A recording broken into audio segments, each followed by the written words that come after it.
자, 여러분들 안녕하십니까? 오늘 뉴스에 나와 있었던 거 중앙경제, 어제 거구나, 그죠?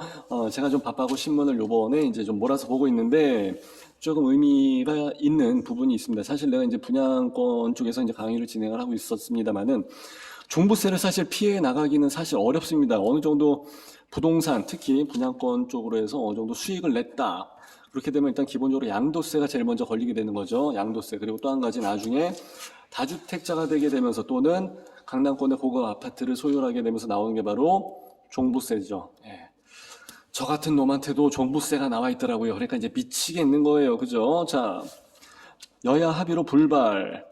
뭐 지네들이 언제 뭐 그렇게 해서 뭐 항상 이런 거 한 적이 있었나, 그죠? 맨날 불발이지, 그죠? 자, 122만 명에게 주택 또는 고지서가 발송이 됐다고 합니다.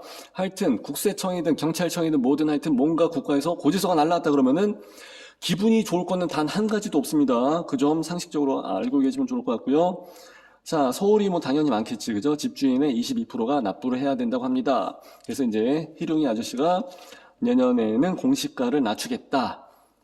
진작에 했었어야지, 그죠? 자, 종합부동산세, 종부세, 납부고지서가 이제 21일 날 발송이 됐다. 그래서 이제 나오게 되는데, 토지분까지 종부세를 합치게 되면 이제 건물하고 토지하고 따로 있으니까 122만 명이 아니라 130만 7천 명에 달한다고 합니다.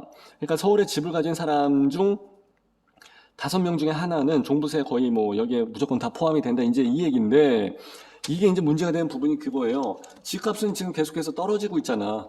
아무리 이제 뭐 지인 간 거래, 뭐 다운 거래가 있다 할지라도 그런 건 이제 배제하고 어쨌든 집값은 계속 떨어지는 시세인데, 왜냐하면은 금리가 높아졌기 때문에 거품이 다 거쳐 나가고, 예, 집값은 계속 하락하고 코로나 여파 때문에 생산성은 하락이 됐고 원자재 값은 올라갔는데 아이러니컬하게도 집값은 떨어지는 상황. 그러니까 분양가 자체는 올라갔지만은 집값 자체 시장가는 내려가는 상황이 이제 돼버리는 거죠. 그러면서 거품이 많이 좀 줄어들면서 갭 차이가 작아진다. 이렇게 해서 보시는 게 맞을 것 같습니다. 근데 내가 갖고 있는 집값도 떨어져 갖고 열받아 죽겠는데 종부세까지 내라 그러면 더 열받죠. 지금 코로나 때문에 장사도 못하고 있는데, 자, 이게 어떻게 된 문제냐?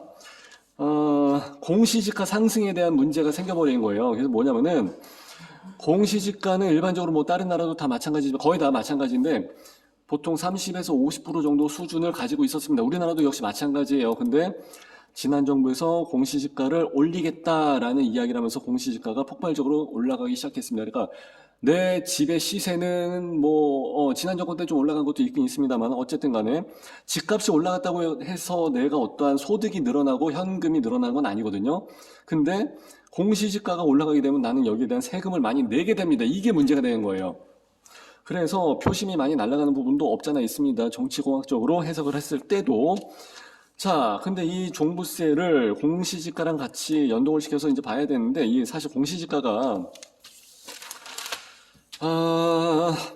우리 건강보험료 있죠. 국민건강. 예. 그리고 이제 뭐 여러 가지 모든 소득이라든지 뭐 세금을 냈을 때 여기에 대해서 기본적으로 제일 처음에 들이대는 잣대가 됩니다. 기본 베이스가 되는 게 이제 공시지가인데, 이거가 올라갔다 그러면 내가 가지고 있는 재산의 가치가 올라가고 내려가는 거랑은 상관이 없이 나는 여기에 대한 내야 되는 텍스, 세금은 늘어나게 된다는 얘기죠. 자, 그래서 이제 다른 나라 같은 케이스도 보통 30에서 50%의 공시지가를 유지를 하면서, 그러니까 이제 실제 가격하고는 차이가 많죠. 그럼에도 불구하고 이거를 올리지 않았던 이유가 이제 바로 여기에 해당하는 부분이죠. 근데 우리나라 같은 케이스는 여러 가지 이제 포퓰리즘이 많이 나와 있었고, 예.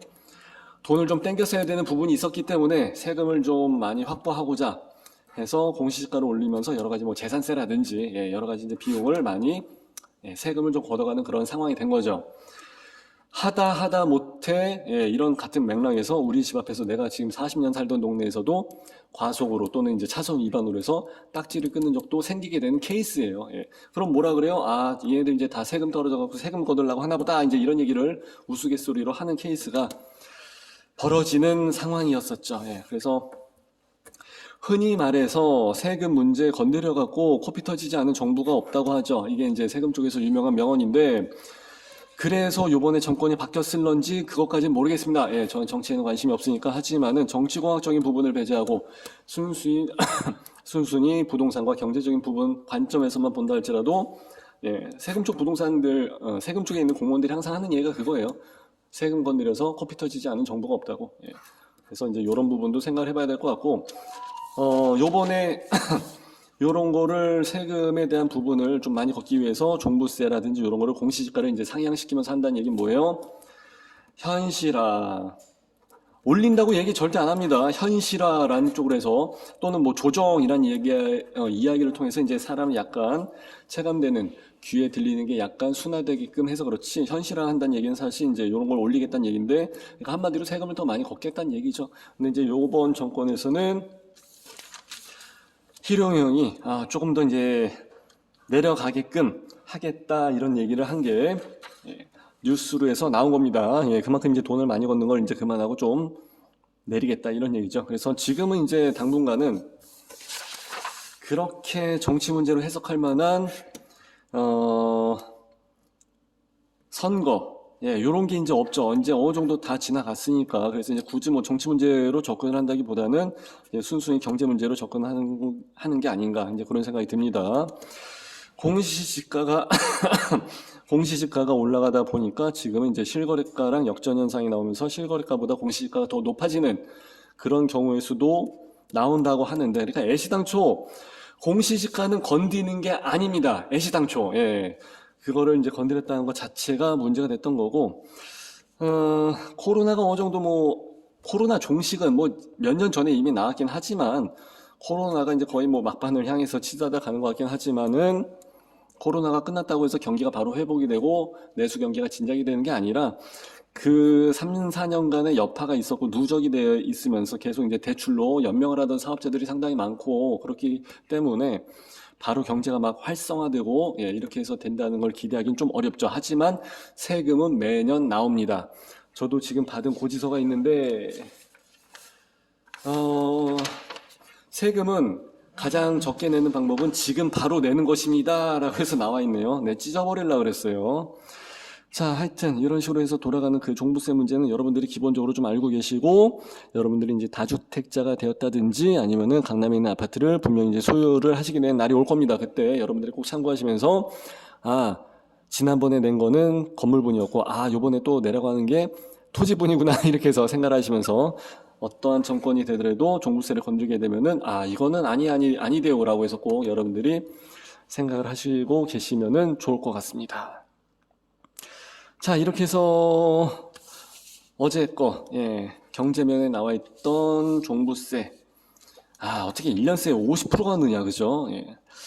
이 문제도 여러분하고 같이 한번 신문을 같이 보았습니다. 납세자 비율은 서울이 가장 많다고 하는데 그렇게 큰 의미는 없고요. 하여튼 고지서 받으시는 분들은 화 좀 푸시고 언젠간 좀 좋은 날이 오지 않을까 생각을 하시는 게 현명할 것 같습니다. 하여튼 그리고 종부세는 최대한 빨리 내시라고 하니까 연체가 돼버리게 되면은 고금리 못지않게 상당히 많은 프로테이지가 가중이 됩니다. 이 점 참고하시고요. 나중에 시간이 되게 되면 그 종부세를 조금 분할로 해서 신청을 한다든지 일부를 납부하고 난 다음에 연기 신청을 한다든지 하는 방법도 있으니까 그런 방법에 대해서도 알려드릴 수 있는 시간이 됐으면 좋겠습니다. 자, 일단 저는 여기까지 오늘 방송 마무리하는 걸로 하고요. 좋아요, 구독, 알람 잘 좀 부탁드릴게요. 자, 빠이빠이.